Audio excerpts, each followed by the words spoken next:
여러분, 혹시 거울을 보면서 이런 생각 해보신 적 있나요? 아, 좀만 더 치아를 신경 쓸 걸 그랬어요.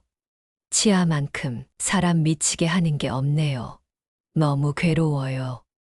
저는 지난 30년간 치과 의사로 일하면서 수많은 환자분들로부터 이런 말을 들어왔습니다. 그 한 가지가 바로 치아 관리였어요. 여러분 힘드시더라도 구독, 좋아요 꼭 부탁드립니다. 안녕하세요. 저는 박준수 교수입니다. 오늘 여러분께 정말 특별한 이야기를 들려드리려고 합니다. 제가 왜 특별하다고 하는지 곧 아시게 될 거예요. 얼마 전 제 진료실에 70대 할머니 한 분이 오셨어요. 그분이 하신 말씀이 아직도 제 귀에 생생합니다. 선생님, 제가 젊었을 때만 해도 이가 정말 튼튼했거든요. 호두도 깨먹고, 오징어도 질기게 씹어 먹고. 그런데 지금은 두부조차 제대로 못 씹어요. 손자가 가져다 주는 사탕 하나도 빨아먹기만 해야 하고요. 이 할머니의 이야기가 남다른 이유는 따로 있었습니다. 실제로 이분은 젊은 시절 동네에서 철이라는 별명으로 불릴 정도로 이가 강했던 분이었거든요. 그런데 지금은 어떤가요? 제대로 된 자연 치아가 겨우 5개 남아있을 뿐이었습니다. 저는 이런 분들을 정말 많이 봐왔어요. 그리고 매번 같은 질문을 받습니다. 선생님, 대체 어디서부터 잘못된 걸까요? 여기서 놀라운 사실 하나를 말씀드릴게요. 우리가 흔히 생각하는 것과 달리 치아는 나이가 들어서 자연스럽게 빠지는 게 아닙니다. 치아에는 유통기한이 없어요. 제대로만 관리하면 100살이 넘어서도 자연 치아로 맛있게 드실 수 있습니다. 그렇다면 왜 이렇게 많은 분들이 나이가 들면서 치아를 잃게 될까요? 바로 여기에 오늘 제가 여러분께 꼭 전하고 싶은 핵심이 숨어 있습니다. 제가 치과 의사가 된 지 이제 30년이 넘었는데요. 처음 개업했을 때와 지금 가장 크게 달라진 점이 있어요. 바로 환자분들의 나이대입니다. 예전에는 주로 충치 때문에 오는 어린아이들과 젊은 분들이 많았는데 지금은 50대 이후 분들이 압도적으로 많아졌어요. 그런데 더 흥미로운 건 이분들이 호소하는 증상들이에요. 음식을 씹으면 아파요. 찬 것만 먹으면 이가 시려요. 잇몸에서 피가 나요. 입냄새가 심해졌어요. 이런 증상들은 사실 하나의 공통점이 있습니다. 모두 예방할 수 있었던 문제들이라는 거죠. 여러분도 아마 이런 경험 있으실 거예요. 젊었을 때는 밤늦게 라면을 먹고 그냥 잠들기도 하고 양치질도 대충 후다닥 하고 치과는 정말 아플 때만 가고 그때는 별 문제가 없었잖아요. 그런데 언제부터인가 조금씩 달라지기 시작했죠. 저 역시 마찬가지였어요. 치과 의사라고 해서 처음부터 완벽했던 건 아니거든요. 오히려 의대 다닐 때는 밤샘 공부 때문에 커피를 달고 살았고 스트레스 받으면 단 것만 찾았어요. 그러다가 어느 날 거울을 보니 제 치아 상태가 엉망이더라고요. 그때 깨달았죠. 아, 지식과 실천은 완전히 다른 문제구나. 그 이후로 저는 제 치아를 실험 대상 삼아서 여러 가지를 시도해 봤어요. 어떤 방법이 정말 효과적인지, 어떤 건 시간 낭비인지 직접 경험해 본 거죠. 그 과정에서 발견한 놀라운 사실들이 있어요. 예를 들어, 대부분의 사람들이 양치질을 잘못하고 있다는 거예요. 심지어 저도 치과 의사가 되고 나서야 제대로 된 양치 방법을 알게 되었으니까요. 또 다른 발견은 치아 건강이 단순히 입안의 문제가 아니라는 거였어요. 우리 몸 전체의 건강과 직결되어 있더라고요. 치아가 아프면 제대로 씹을 수 없고, 제대로 씹을 수 없으면 소화도 안 되고, 영양 흡수도 떨어지고, 결국 전신 건강이 나빠지는 악순환이 시작되는 거예요. 실제로 제 환자분들 중에는 치아 치료를 받은 후 소화불량이 좋아졌다는 분들이 정말 많아요. 어떤 분은 50년 넘게 앓던 위장병이 임플란트 치료 후에 거의 사라졌다고 하더라고요. 하지만 여기서 가장 중요한 건 이런 문제들이 모두 예방 가능하다는 사실입니다. 그것도 아주 간단한 방법으로 말이에요. 제가 오늘 여러분께 전하고 싶은 메시지는 바로 이거예요. 지금이라도 늦지 않았다는 것, 그리고 정확한 방법만 알면 누구나 건강한 치아를 유지할 수 있다는 거죠. 나이가 들면서 나타나는 치아 문제들은 크게 세 가지로 나뉩니다. 첫째는 잇몸 질환, 둘째는 뿌리 충치, 셋째는 치아 마모예요. 이 세 가지만 제대로 이해하고 관리하면 여러분의 치아는 평생 건강할 수 있습니다. 잇몸 질환은 우리가 흔히 풍치라고 부르는 그것입니다. 왜 풍치라고 할까요? 옛날 사람들이 마치 바람이 치아 사이로 들어가는 것처럼 시리고 흔들린다고 해서 붙인 이름이에요. 참 정감 있는 표현이죠. 이 잇몸 질환이 무서운 이유는 소리 없이 진행되기 때문입니다. 처음에는 양치할 때 조금 피가 나는 정도예요. 그런데 대부분의 사람들이 이를 대수롭지 않게 여기죠. 이 정도야 뭐 하면서 넘어가는 거예요. 하지만 이때가 바로 골든타임입니다. 이 시기에만 제대로 관리해주면 완전히 회복될 수 있거든요. 그런데 놓치게 되면 점점 깊숙이 진행되어서 나중에는 되돌릴 수 없는 지경에 이르게 됩니다. 뿌리 충치는 또 다른 복병이에요. 젊었을 때 생기는 충치는 주로 치아 위쪽, 씹는 면에 생기죠. 그래서 비교적 발견하기 쉬워요. 하지만 나이가 들면서 생기는 충치는 뿌리 부분, 즉 잇몸 근처에 생깁니다. 이 뿌리 충치가 정말 골치 아픈 이유는 발견하기 어렵다는 거예요. 환자분 본인도 모르고 때로는 치과 의사도 놓치기 쉽거든요. 그러다가 어느 날 갑자기 심한 통증이 오면서 발견되는 경우가 많아요. 그때는 이미 신경까지 침범한 경우가 대부분이죠. 치아 마모는 말 그대로 치아가 닳아 없어지는 현상이에요. 이건 자연스러운 현상이기도 하지만 잘못된 습관 때문에 가속화되는 경우가 많아요. 특히 이를 가는 습관이나 딱딱한 것을 자주 씹는 습관이 있으면 더 빨리 진행되죠. 이런 문제들을 듣고 계시니까 걱정이 되시죠? 하지만 걱정하지 마세요. 제가 앞으로 여러분께 이 모든 문제들을 예방하고 해결할 수 있는 구체적이고 실용적인 방법들을 차근차근 알려드릴 테니까요. 그럼 지금부터 본격적으로 시작해 볼까요? 먼저 가장 많은 분들이 겪고 계시는 잇몸 문제부터 파헤쳐 보겠습니다. 제 환자분 중에 60대 중반의 김 선생님이라는 분이 계세요. 이분이 처음 저희 병원에 오셨을 때 하신 말씀이 아직도 기억에 남아요. 선생님, 저는 이를 정말 열심히 닦는데 왜 자꾸 피가 날까요? 하루에 3번은 기본이고 때로는 5번까지도 닦거든요. 이 말을 듣는 순간 저는 바로 알 수 있었어요. 이분이 무엇을 잘못하고 계신지 말이죠. 사실 잇몸에서 피가 나는 건 양치를 많이 해서가 아니라 오히려 제대로 못하고 계시기 때문이거든요. 여러분도 혹시 이런 착각을 하고 계시진 않나요? 열심히 하면 될 거라고, 자주 하면 좋을 거라고 생각하시는 분들이 정말 많아요. 하지만 치아 관리에서는 어떻게 하느냐가 얼마나 자주 하느냐보다 훨씬 중요합니다. 김 선생님의 입안을 자세히 살펴보니 정말 안타까운 상황이었어요. 치석이 잇몸 깊숙이까지 들어가 있었거든요. 마치 나무 뿌리가 땅속 깊이 박혀 있는 것처럼 말이에요.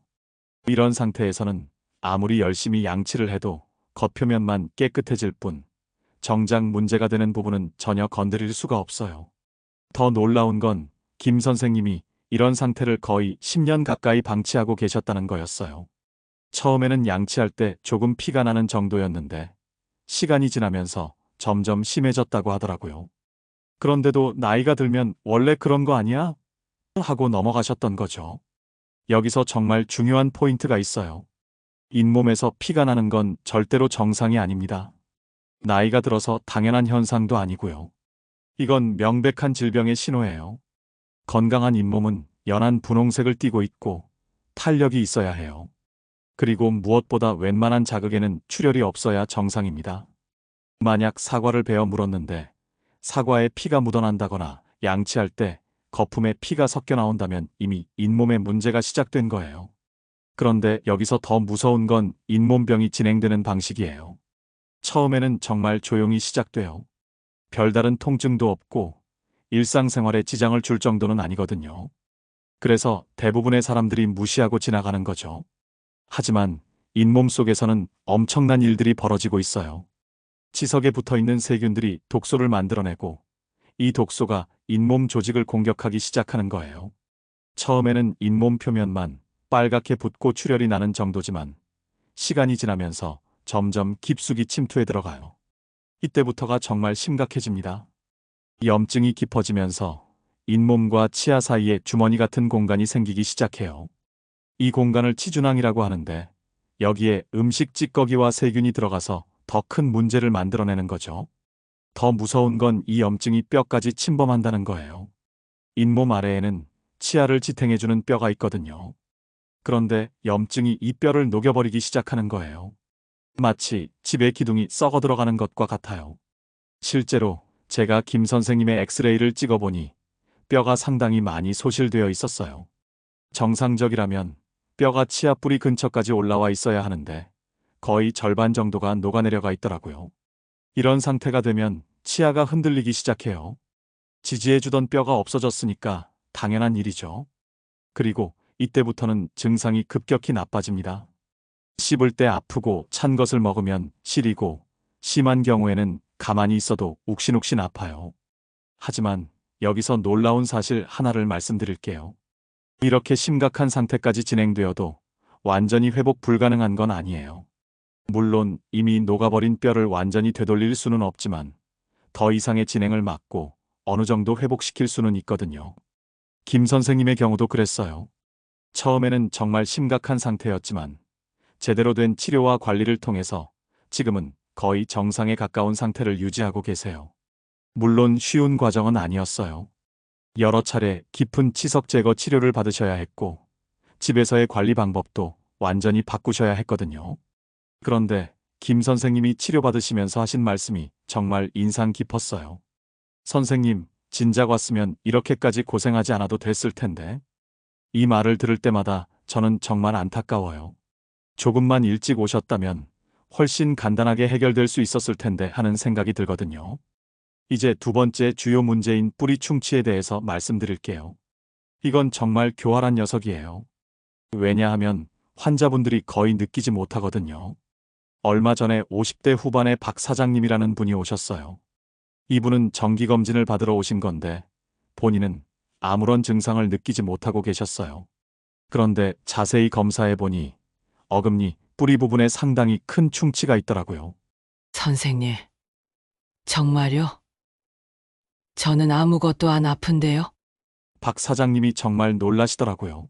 사실 이게 뿌리 충치의 가장 무서운 점이에요. 증상이 거의 없다가 어느 날 갑자기 극심한 통증으로 나타나는 경우가 많거든요. 뿌리 충치가 생기는 이유는 간단해요. 나이가 들면서 잇몸이 내려가기 때문이죠. 젊었을 때는 잇몸이 치아 뿌리를 완전히 덮고 있어요. 그런데 시간이 지나면서 조금씩 내려가게 되는 거예요. 이건 어느 정도는 자연스러운 현상이에요. 하지만 잇몸병이나 잘못된 양치 습관 때문에 더 빨리 진행되기도 해요. 특히 너무 세게 양치를 하거나 딱딱한 칫솔을 사용하면 잇몸이 더 빨리 내려갑니다. 잇몸이 내려가면서 노출된 뿌리 부분은 치아의 다른 부분보다 약해요. 범랑질이라는 단단한 보호막이 없거든요. 그래서 충치가 생기기 쉽고 한번 생기면 빠르게 진행돼요. 더 문제가 되는 건 이 부분에 생긴 충치는 발견하기가 정말 어렵다는 거예요. 입안 깊숙한 곳에 있고 색깔도 치아색과 비슷해서 육안으로는 잘 안 보이거든요. 가끔 정기검진에서도 놓치는 경우가 있을 정도예요. 박 사장님의 경우도 그랬어요. 다른 치과에서 정기검진을 받으셨는데 전혀 발견되지 않았다고 하더라고요. 그런데 저희가 더 자세한 검사를 해보니 이미 상당히 진행된 상태였어요. 뿌리 충치의 또 다른 특징은 진행 속도가 빠르다는 거예요. 뿌리 부분이 상대적으로 부드럽기 때문에 세균이 쉽게 침투할 수 있거든요. 그래서 발견되었을 때는 이미 신경 가까이까지 진행된 경우가 많아요. 실제로 박 사장님도 결국 신경 치료를 받으셔야 했어요. 만약 조금만 더 늦게 발견됐다면 치아를 뽑아야 했을지도 모르죠. 세 번째 문제인 치아 마모도 중요해요. 이건 말 그대로 치아가 닳아서 없어지는 현상이에요. 어느 정도의 마모는 자연스러운 일이지만 너무 심하면 문제가 됩니다. 치아 마모가 심해지는 이유 중 가장 흔한 건 이갈이에요. 잠잘 때 무의식적으로 이를 갈거나 꽉 무는 습관 말이에요. 스트레스가 많은 현대인들에게는 정말 흔한 현상이거든요. 40대 초반에 이 과장님이라는 분이 계셨는데 이분은 아침에 일어나면 턱이 아프다고 하시더라고요. 그리고 치아가 점점 짧아지고 있다는 느낌이 든다고 하셨어요. 검사해보니 정말 심한 이갈이 때문에 치아가 상당히 많이 닳아 있었어요. 이갈이는 보통 본인이 모르는 사이에 일어나요. 가족이 소리를 듣고 알려주거나 치과에서 검사를 받다가 발견되는 경우가 대부분이죠. 하지만 방치하면 정말 심각한 문제로 이어질 수 있어요. 치아가 마모되면 씹는 면적이 줄어들어서 음식을 제대로 씹기 어려워져요. 그리고 치아가 짧아지면서 얼굴 모양도 변할 수 있거든요. 심한 경우에는 턱관절에까지 문제가 생기기도 해요. 이렇게 세 가지 주요 문제들을 살펴봤는데요. 여기서 중요한 건 이 모든 문제들이 서로 연결되어 있다는 거예요. 잇몸병 때문에 잇몸이 내려가면 뿌리 충치가 생기기 쉬워지고 치아가 약해지면 마모도 더 빨리 진행되는 식으로 말이에요. 그럼 이제 가장 중요한 부분을 말씀드릴게요. 바로 이 모든 문제들을 어떻게 예방하고 관리할 것인가 하는 거죠. 우선 가장 기본이 되는 올바른 양치 방법부터 시작해 보겠습니다. 제가 30년간 치과 의사를 하면서 깨달은 건 대부분의 사람들이 양치를 너무 어렵게 생각한다는 거예요. 사실 양치는 정말 간단해요. 핵심만 알면 말이죠. 첫 번째는 방향입니다. 많은 분들이 옆으로 문지르듯이 하시는데 이건 치아만 닳게 만들 뿐이에요. 위아래로 쓸어내리듯이 하는 게 맞습니다. 두 번째는 각도예요. 칫솔을 치아의 수직으로 대는 게 아니라 45도 정도 기울여서 잇몸과 치아 경계 부분에 닿도록 해야 해요. 이 부분이 바로 치석이 가장 많이 끼는 곳이거든요. 세 번째는 힘 조절입니다. 너무 세게 하면 잇몸을 다치게 하고 너무 약하게 하면 치석이 제거되지 않아요. 적당한 힘은 어느 정도냐고요? 칫솔모가 살짝 벌어질 정도면 딱 좋습니다. 마지막으로 시간이에요. 최소 3분은 닦으셔야 해요. 그런데 대부분의 사람들이 1분도 안 되게 후다닥 끝내시거든요. 3분이 얼마나 긴 시간인지 한번 재보세요. 생각보다 정말 깁니다. 치실 사용법도 말씀드릴게요. 치실은 단순히 음식물을 빼내는 도구가 아니에요. 칫솔이 닿지 않는 치아 사이사이를 청소하는 중요한 도구입니다. 올바른 치실 사용법은 이래요. 먼저 팔꿈치 정도 길이로 자르세요. 그 다음에 양쪽 손가락에 감아서 적당한 간격을 만들고요. 치아 사이에 부드럽게 넣은 다음 위아래로 움직여 주시면 됩니다. 이때 주의할 점은 너무 세게 하지 마시라는 거예요. 잇몸을 다칠 수 있거든요.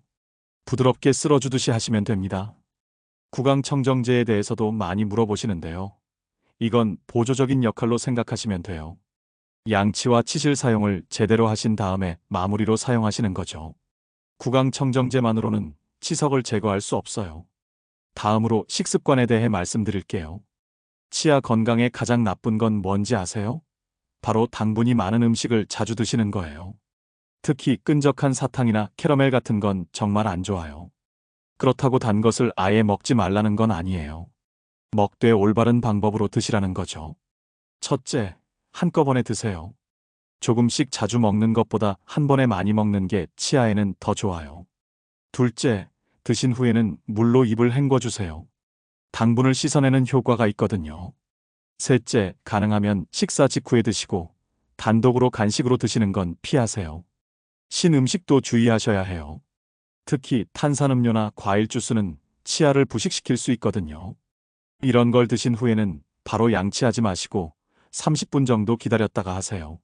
산 때문에 약해진 치아를 칫솔로 더 손상시킬 수 있거든요.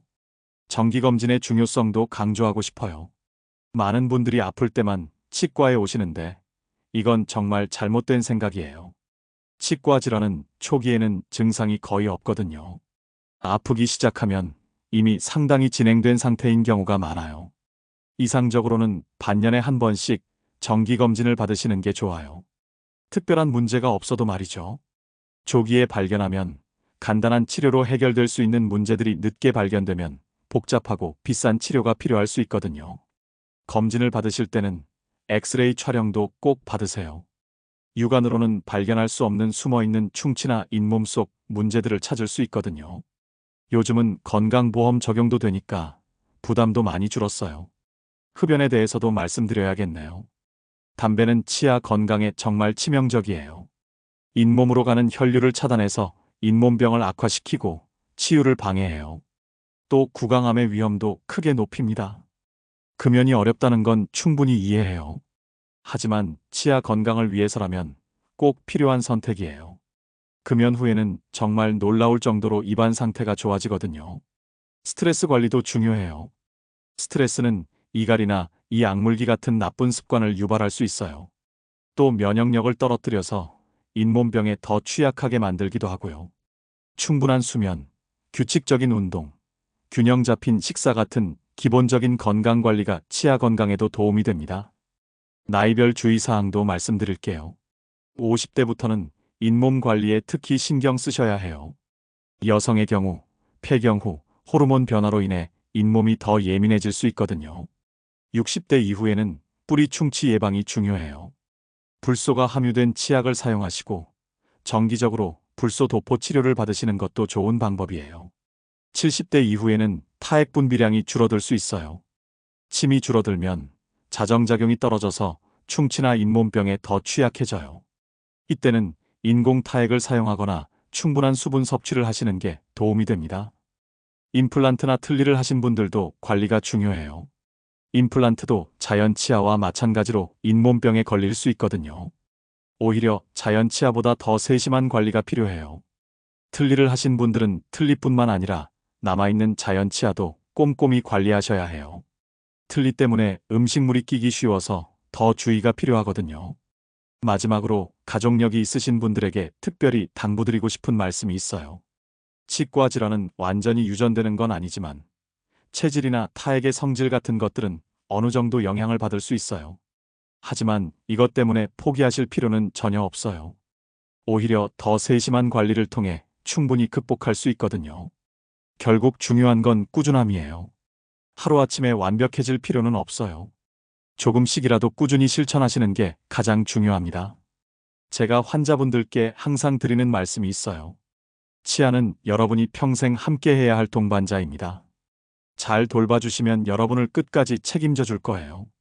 여러분의 치아가 100살까지 건강하게 함께할 수 있기를 진심으로 바랍니다. 오늘 말씀드린 내용들이 여러분의 치아 건강에 조금이라도 도움이 되었으면 좋겠어요. 혹시 오늘 내용 중에서 가장 기억에 남는 부분이 있으시다면 댓글로 남겨주세요. 그리고 이 내용이 도움이 되셨다면 좋아요, 구독 버튼도 꾹 눌러주시고요. 가족이나 친구 중에서 치아 건강에 관심이 있으신 분들이 계시다면 꼭 공유해주세요. 건강한 치아는 나 혼자만의 문제가 아니라 가족 모두의 행복과 직결되니까요. 다음에는 더 구체적인 치료 방법들과 최신 치과 기술에 대해서도 말씀드리겠습니다. 구독 버튼을 눌러주시면 새로운 내용이 업로드될 때마다 알림을 받으실 수 있어요. 여러분 모두 건강한 치아로 맛있는 음식 드시고 활짝 웃을 수 있는 그런 하루하루 되시길 바랍니다. 감사합니다.